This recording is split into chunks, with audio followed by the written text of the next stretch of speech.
About a week ago, I uploaded a full build guide for my Ice Infiltrator, and the feedback on it has been great. The overall message that I was getting was that the build was really bad and unable to do endgame content, but I'm really grateful for the feedback because most of it was super constructive and has motivated me to keep playing Grim Dawn since there's still so much that I need to learn. I've made a few changes that were recommended to me by the community. Even though I wouldn't consider the build as good right now, it is definitely a lot better than it was in my build guide, and I have learned a lot about the game since then. In this video, I'm going to go over a few things that I have learned from the community's feedback. A few of these points are specific to my build, and a few of them are just general points that can really help any character. Like I said, this whole experience has helped me learn a lot about the Grim Dawn mechanics that will help me in the future. And I hope that watching this video will help you guys with your future builds as well, so let's get into it. 2000 offensive ability and defensive ability are just not enough. I was under the impression that 2000 was a good number to aim for when it came to DA and OA, but a few people have let me know that that is just far too low. My Ice Infiltrator build is currently sitting at 2450 OA and 2129 DA, and while that's enough to be able to crit and not get crit by all the trash mobs, when it comes to stronger mobs such as heroes and bosses, I'm left with a 10% chance to be crit and a measly 3% chance to crit. From what I gathered from other builds, it seems like anything above 1% chance to be crit is just too much, and you want to minimize that and get it to either 0 or as close to 0 as you possibly can. There are 3 main ways to acquire higher offensive ability and defensive ability numbers, and I'll go over all of them and how my build failed to make use of them in the first place. The first and most obvious is gear. Being able to get an average about 50 of either ability on each piece of gear, and some percentages on others, will give you a huge boost. While you probably won't be able to get some ability on every single piece of gear, especially when trying to make use of some unique items, my build just had way too many slots that weren't giving me either ability. In the Silver Sentinel set I was using, only the shoulder gave some flat offensive ability, neither of my weapons gave any offensive ability, neither ring gave me any ability, and my belt gave me 5 defensive ability, which may as well be 0. That's 7 gear slots in total that weren't giving me any offensive or defensive ability, so I really needed to switch most of those pieces out for some gear with better stats. The second way to acquire offensive ability and defensive ability is through devotions, and while that may seem pretty obvious, there are some constellations on the tree that are just amazing for offensive and defensive ability that a lot of new players might overlook because of their lack of other stats. The biggest example of this that I spec'd into my build after the feedback is Chariot of the Dead. For just 7 points, you get a flat 55 offensive ability with a 4% buff, and the chance on hit to get over 100 defensive ability for 7 seconds. There are a lot of constellations on the tree that offer good OA and DA, as well as some other stats, so try and keep an eye out for them, and make sure you spend your points as efficiently as possible when it comes to offensive and defensive ability on the devotion tree. The third way to acquire offensive and defensive ability is through skills on your class skill tree. Most classes have skills that will give you straight OA and DA, but some classes just have better options than others.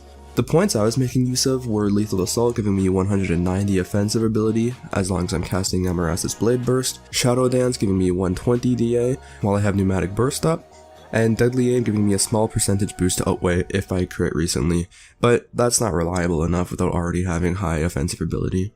I also apply some OA reduction with Veil of Shadow and some DA reduction with Biting Cold. To put that in perspective, on another build that I've been working on, I'm making use of Flame Touch to give me a permanent 157 OA, and Tenacity of the Boar which is giving me 135 OA and 102 DA as long as I have Savagery stacks. That's 292 OA and 102 DA just through some abilities with a lot less investment than the Infiltrator with 190 OA and 120 DA through abilities. So keep an eye out for abilities on your class tree that give you offensive ability or defensive ability. They are really important and you really want to make use of them as much as you possibly can. Some other quick ways to get more offensive and defensive ability are components and attributes.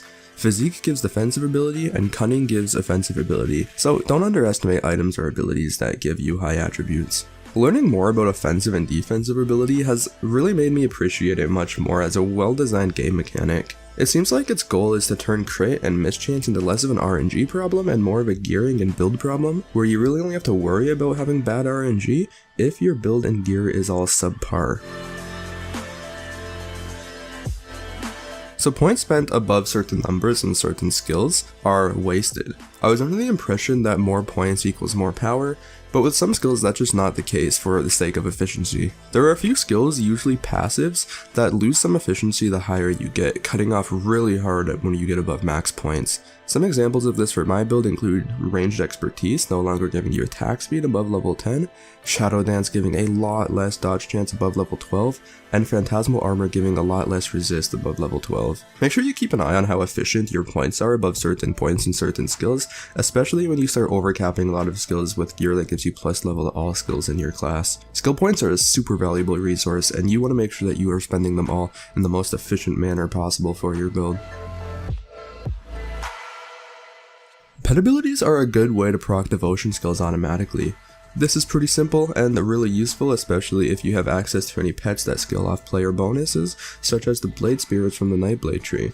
With just 1 point in the Blade Spirits, I have 2 automatic Whirlpool procers from the Leviathan tree, which really helps with automated damage.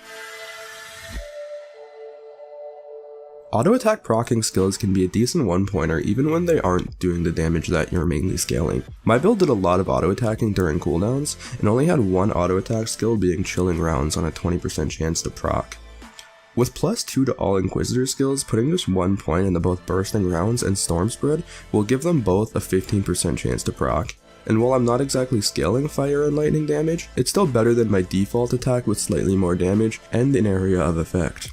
With these attack procs, I now have a total of 50% chance for an auto attack replacement, 30% being slightly stronger, and 20% being much stronger with Chilling Rounds being maxed and my damage type. Armour Absorption isn't really optional at all. This was kind of newbie of me to not know, but I thought that Armour Absorption was kind of an optional stat if you wanted to be more of an extra tanky build. Armour Absorption is a super important stat and not an option for all builds, since most monsters in the game will be doing physical damage. If you don't know what Armour Absorption is, I'll give a quick rundown on it, but I'm not going to go super in depth in this video. When you mouse over your armor rating in-game, you'll see armor rating and chance to be hit on every piece. Armour Absorption is basically how effective that armor is, whereas 100% you'll absorb the exact amount of armor as physical flat damage, but at 70% you'll only absorb 70% of that armor as flat physical damage. While there are some skills and devotions that will give you Armour Absorption, the main way you'll be getting this stat is through components. There are a few components that give you some Armour Absorption that include Ancient Armor Plate, Living Armor, and Sacred Plating. But the biggest armor absorption buff on a component is Scaled Hide with a whopping 20% each. You're going to want to get this stat up to at least 90% if you can't get it to 100, but it does depend on how high your armor levels are in the first place. Now I'm going to go over a few skill changes that I made specific to my build, so the next portion will mainly be about the Inquisitor and Nightblade skill tree, but there is still some really useful information to be learned here. The biggest skill change that I made was switching Aura of Conviction to Aura of Censure. Even though Aura of Censure is a fire damage aura, the sheer amount of resist reduction that it grants is enough to far out damage the stats of Aura Conviction. It even gives a reduced damage debuff and the chance to disrupt enemy skills, which can make up for the lost physical resistance that you're losing from removing Aura of Conviction. Putting this on has increased my DPS by a ridiculous amount, which has really surprised me. Another big ability change that I made is speccing into Inquisitor Seal. I didn't really understand what the wording of this skill meant at first, but after some people have recommended it to me, I decided to check it out. Basically, this skill will put a little area on the ground that'll deal fire damage to enemies, but if you're standing in the area, it will give you damage absorption, health regen, resist, and with the Arcane Empowerment passive, it'll give you a lot of extra damage. Putting some points into both of these skills have really increased my damage and survivability. Artifact Handling was a passive that I completely forgot about for some reason. This passive gives huge buffs to Rune of Hagrid, reducing the cooldown, increasing the damage with a multiplier, and giving a 20% increased crit damage buff. This passive has made Rune of Hagrid much more effective, and lets me cast it more often in longer fights. There are a few decent 1-pointers in Nightblade Tree worth mentioning that I've specced into. With over +2 levels to all skills in Nightblade Tree, 1-pointers become much more effective than they would have been before.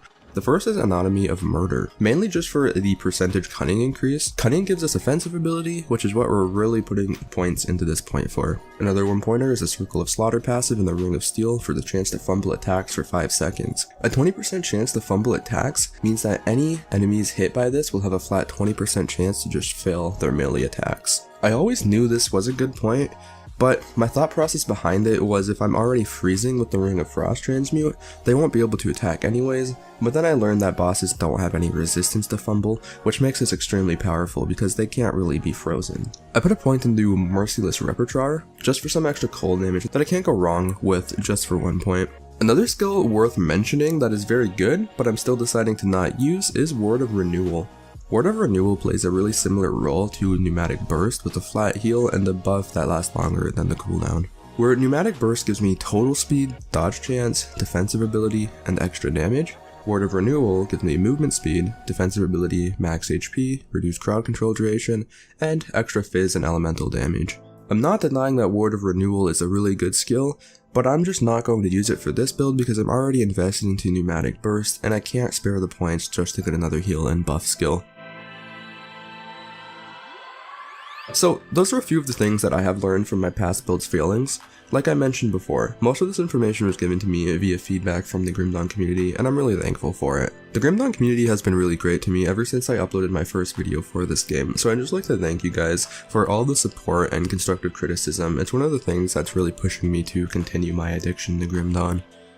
If you have anything you'd like to add, or any questions, feel free to comment and I'll get back to you. Or if you want to have more of a discussion, you can check me out on Twitch where I'll be streaming when I have free time. So thank you guys for watching and I'll see you next time.